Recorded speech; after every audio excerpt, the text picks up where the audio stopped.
So, Frankenstein is also a novel about education, which was a very important topic in the Enlightenment and in Romanticism that followed it. What it meant to educate somebody and what were the responsibilities of the state and the family and so forth in that.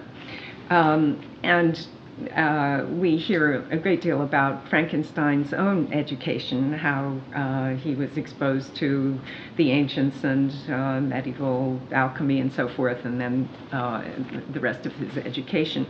But the monster's education is the really interesting one that we follow. The monster, therefore, could be seen as an archetypal child in this respect.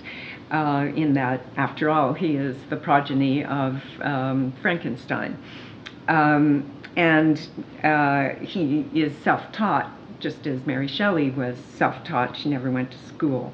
And she was a motherless child as well. The monster learns everything that he learns through observation. And that idea of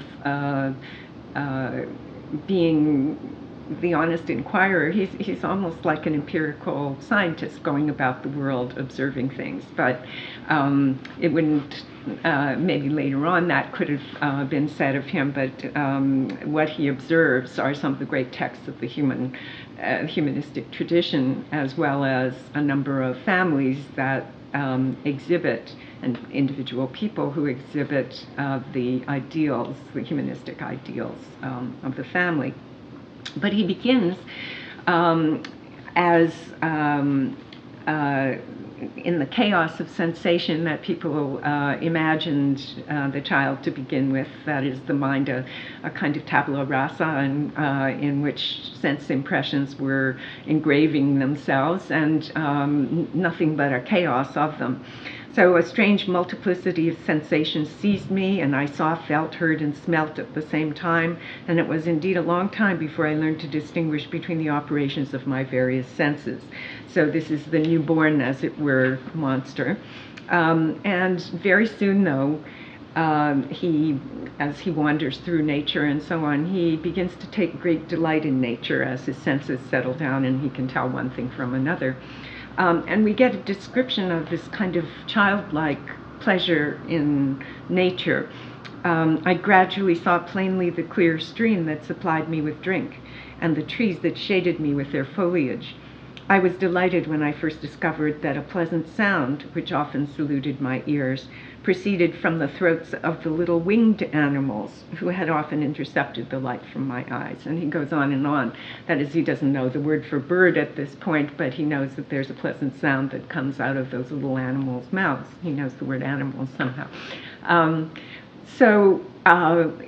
That joy in nature was supposed to be a symptom of the intrinsic virtue of all people, who in finding pleasure in nature are showing the God-given virtue that lies within them. And indeed, another of the subtexts for this, another of the texts that is alluded to in Frankenstein is William Shakespeare's The Tempest, which includes a monster, Caliban, who has many of the same characteristics as Frankenstein's monster. And we see Caliban early on. Caliban is the son of a witch whom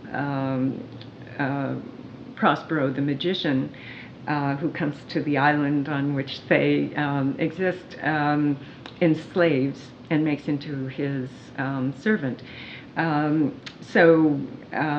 Here is, and he Caliban, because of his parentage, is a monster. But we hear Caliban describing the joys of the island on which he lives in the most incredibly poetic terms, and indeed he gets some of the best lines in the play in terms of the lyricism of the poetry that's involved in them.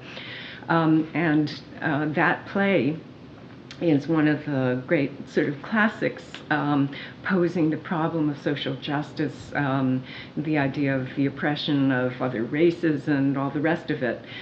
So it's the allusions to it within Frankenstein again set up the idea of the monster as the outsider, the outcast, the one who is excluded from society, and part of his exclusion comes from his exclusion from formal education and schooling. But he has an intrinsic nobility of character, which we keep on hearing all the time, that has nothing to do with his unfortunate parentage or the way that he looks.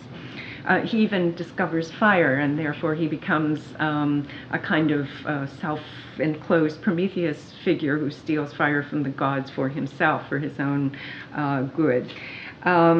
He learns to speak by watching the De Lacy family, which is another family with a father and children and no mother.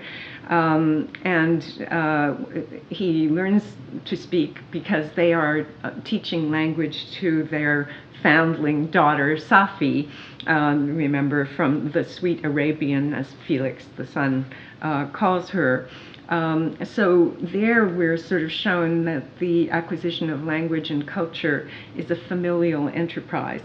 And had the monster had his own family, he would have been brought up in that warm learning environment. Instead, he learns it secondhand by looking through the windows as this education goes on.